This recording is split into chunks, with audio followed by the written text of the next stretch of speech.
These are the waiver wire pickups for Week 13.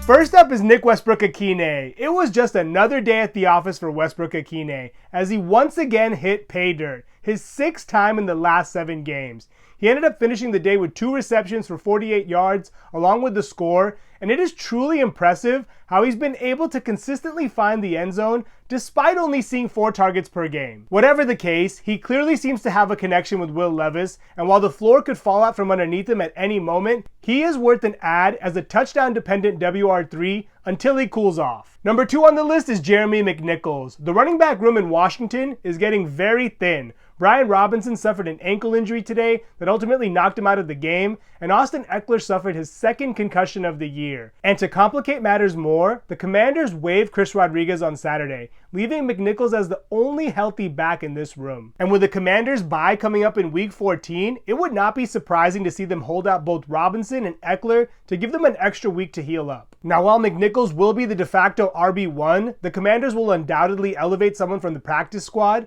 but McNichols should have the first crack at this job and can be viewed as a volume-based RB2 for this week. Number 3 on the list is Marquez Valdez-Scantling. Scantling and the Saints were on bye this week, but over the last 2 weeks, he's tallied 5 receptions for 196 yards and 3 touchdowns, and he is still widely available. He is the quintessential example of a deep threat, and as long as Rashid Shaheed and Chris Olave are on IR, he should continue to have an opportunity to produce. He's only rostered in 24% of leagues, and he'll look to extend his scoring streak to 3 as he goes up against the Rams defense that's been very vulnerable through the air the last couple of weeks. Number 4 on the list is Devon Vele. Vele turned in his 3rd productive performance in a row, catching 6 balls for 80 yards. Bo Nix was pretty much locked onto him and Cortland Sutton throughout the day, and while the rookie's usage was a bit up and down to begin the year, he seems to have earned the trust of the coaching staff and should be picked up as a WR3 in most formats. Number 5 on the list is Noah Gray. Gray caught 4 passes for 66 yards and 2 touchdowns today, his 2nd straight week with 2 touchdowns.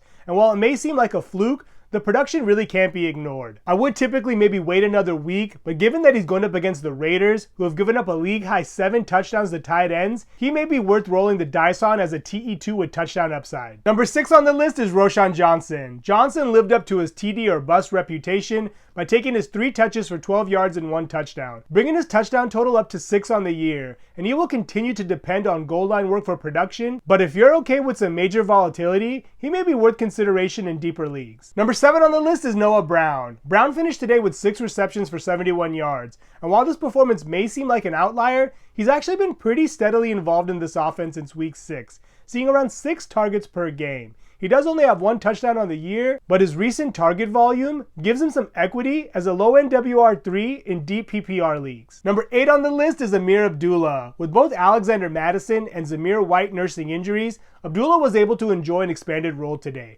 taking 13 touches for 65 yards. It's unclear whether White or Mattison will be available for Week 13, but if they both miss, Abdullah would be worth adding for RB-needy managers in deeper leagues. Now, if either one of them does suit up, he'll likely be relegated to backup duties. Number 9 on the list is a pair of pass catchers in Carolina, Adam Thielen and David Moore. Moore had 6 receptions for 80 yards and 1 touchdown, and Thielen had 3 receptions for 57 yards. Both players were able to enjoy an expanded role today due to Jalen Coker being a last-minute inactive. Now, Moore's production seemingly came out of nowhere, and Thielen's production was kind of expected. He hasn't played since week 3, and if Coker misses again, both of these guys could have some value. My hunch is Thielen will have the slight edge just due to his rapport with Bryce Young from last year. Number 10 on the list is Calvin Austin. Austin had his 2nd best receiving game of the year, catching 3 passes for 78 yards and 1 touchdown. And he is as risky as they come. He does offer a little bit more upside than most typical dart throws due to his role in the return game. He's really only worth consideration in deep leagues and for managers who are in a serious pinch at receiver. Those are the waiver wire pickups for week 13. Thank you so much for watching. Please subscribe and let me know which players you think we should pick up in the comments below.